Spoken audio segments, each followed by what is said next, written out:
दिनै थामहिनबा 1 अक्ट'बर गाबोन माहारिनां बिफा महात्मा गान्धीनि जोनोम सानखौ लोब्बा लाखिनानै जोङो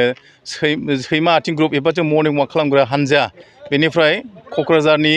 पिपल्स एइड NGO आरो क'क्राझार प्रेस क्लाब जोङो जुथायैहाय दिनै बे लामा सामा बे प्लास्टिक बे फ्लाइअभार गोदाननि प्लास्टिकफोरखौ जोङो खनदों बेजों लोगोसे जों बिफांबो गायदों आरो बे नङा जे जोङो खालि गान्धी जयन्ती बा बबेबा मोनसे फोरबोआवल' जोङो बेखौ साफा खालामो बे नङा जोङो बोसोराव बिदिनो खेबथाम खेबब्रैसो जोङो बे लामाखौ जोङो साफा खालामो जोङो साखोन सिखोन खालामबाय थायो जोङो हाग्राफोरखौ एवो जोङो सिबस्राङोबो गोजां बोथोरबा जाहोना मा क'क्राझारावहाय नैबे लामाजों ओरैबायदि जायफोर देहा गोग्गो खालामनो लुगैयो बेफोरबायदि सुबुंफ्रा बेजों थाबायो देहाखौ थिग खालामना लाखियो बेनिखायनो जों सानो मा क'क्राझाराव दासिमबो जे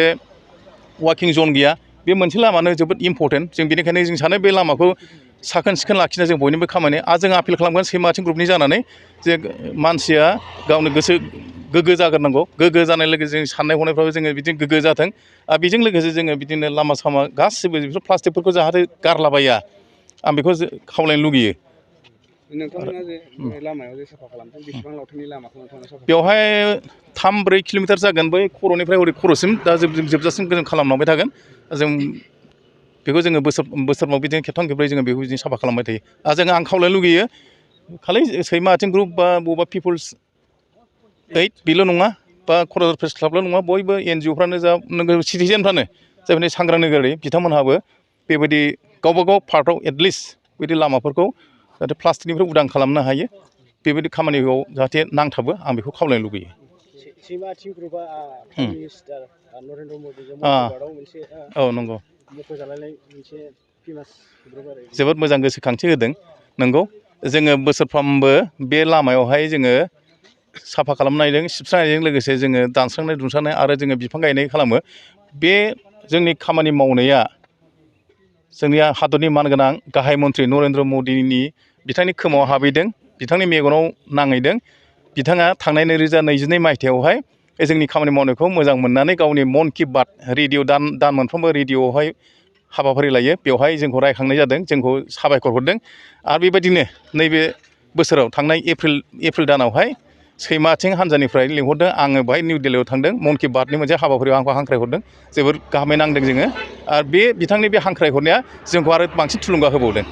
दिनैहाय प्रग्राम लानायनि मेइन खारनानो जाहैबाय जोंहा गाबोनहाय जोंनि माने भारत हादरनि जायखौ जोङो हादरनि बिफा महात्मा गान्धी होनो बिथांनि जन्मदिना गाबोन बेखौ लोब्बा लाखिनानै दिनैहाय मोनसे प्रग्राम लादों जों बे प्रग्रामानो जाहैबाय स्वच्छ भारत अभियान एक्सुवेलि प्रग्रामखौ लानांगौमोन जोङो गाबोन खिन्थु लादों जों दिनै जोंनि मानगोनां भारतनि प्रधान मन्त्रि श्री नरेन्द्र मदि बिथाङा एपिल खालामदों मोनसे दिनैहाय लानांगौ होननानै बे हिसाबै दिनै प्रग्रामखौ लादों आरो जों बे प्रग्रामखौ जोंनि पिपल्स एइड NGO ओमफ्राय क'क्राझारनि मोनसे सांग्रां नोगोरारिफोरजों दाजानाय मोनसे सैमा आथिं मर्निं वाक आरो क'क्राझारनि प्रेस क्लाब बे मोनथाम ग्रुप लोगो नांनानै दिनैनि बे हाबाफारिखौ लानाय जादों आरोखि थांखिया आरो बेनोबाव जोंनिया थारमाने क'क्राझार गावनि न'खरजों लोगोसे गावनि गामिखौ गावनि नोगोरखौ बोरैहाय माने साब सिखोन लाखियो बोरैहाय मोनसे हेल्दि परिबेक लाखियो बे जोंनि थांखि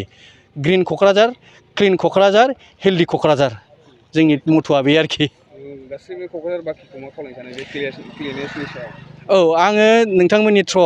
गासैबो जोंनि क'क्राझारनि जे नोगोरारि बिथांमोनखौ जोङो एपिल खालामनो सानो जे नोंथांमोना जाहाथे गासिखौबो हाजोबाबाबो गावनि न'नि लांगोनाखौ एसे साब सिखोन लाखियो आरो सिंगोल इउज जि प्लास्टिक बेखौ बाहायनायखौ एसे खम खालामो खारन सिंगोल इउज प्लास्टिकआ बिराद डेन्जारेस बुस्थु बे सेवा थाबाय थायो आरो आबहावाखौ बिराद गिज्रा खालामो ओंखायनो आङो एपिल खालामो जे सिंगोल इउज प्लास्टिकखौ जाहाथे बाहायनाया खम खालामो